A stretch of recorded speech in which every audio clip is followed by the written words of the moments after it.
Boa noite, meu nome é Igor, minha equipe é o Luiz Otávio, o Eric, o Felipe, o Pedro e o Cauã e a gente vai falar um pouquinho sobre o floema nas plantas. Bom, então aqui no primeiro slide está falando o que é o floema.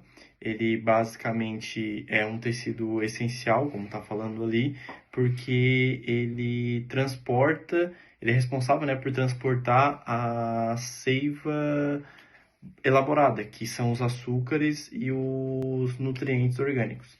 E ali também fala que é uma distribuição universal, porque ele está presente em todo o vegetal e ele garante a energia e as substâncias vitais da planta, né?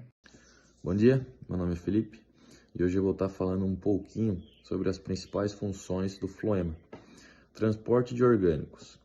É ele que leva a sacarose, aminoácido, hormônios e lipídios feitos na fotossíntese.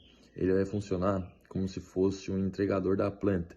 Ele pega a sacarose e outros compostos feitos na fotossíntese e leva onde a planta estiver precisando no momento. Nutrição celular. Comunicação vital entre órgãos produtores, que são as folhas, e os consumidores, que são raízes e frutos. É ele que garante que todas as partes recebam energia. As folhas produzem, mas quem realmente precisa são raízes, frutos e os brotos. E o fluxo bidirecional. O transporte ocorre tanto para cima quanto para baixo na planta. Depende do momento e de qual parte da planta estiver pedindo mais alimento, por exemplo. Bom, meu nome é Eric e eu vou apresentar a parte aí de constituição celular do floema. O que é a constituição celular do floema? Ele é formado por um conjunto de células vivas e especializadas em um conjunto e também eles atuam em um transporte da seiva elaborada, como por exemplo, composto por açúcares, águas, hormônios, vitaminas e entre outros.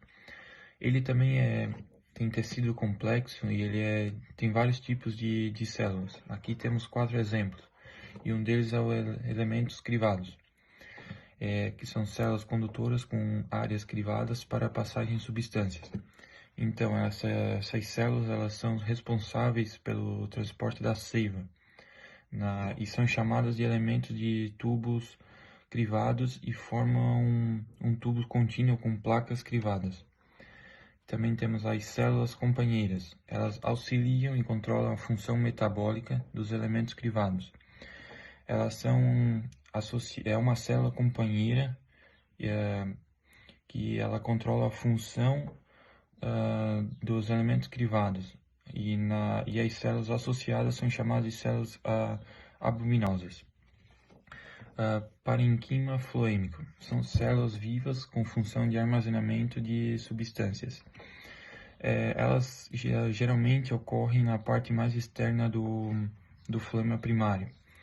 Então, elas proporcionam uma resistência mecânica ao tecido da planta.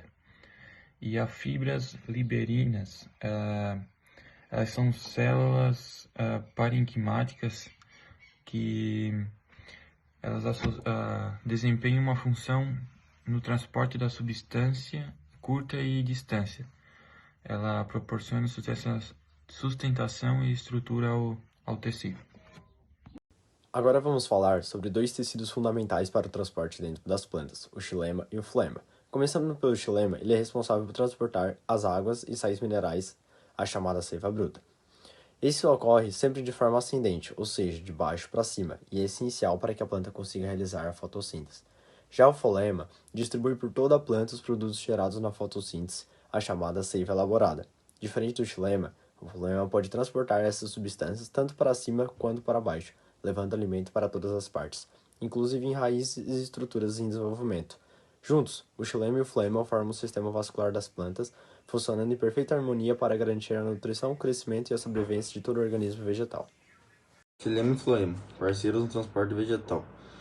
Xilema é responsável pela seiva bruta, no qual transporta água e minerais das raízes para as folhas. Floema é responsável pela seiva elaborada, que distribui os produtos da fotossíntese para a planta inteira. Os dois, o xilema e o floema juntos, são os tecidos cruciais para a sobrevivência, nutrição e crescimento contínuo da planta, funcionando em perfeita harmonia.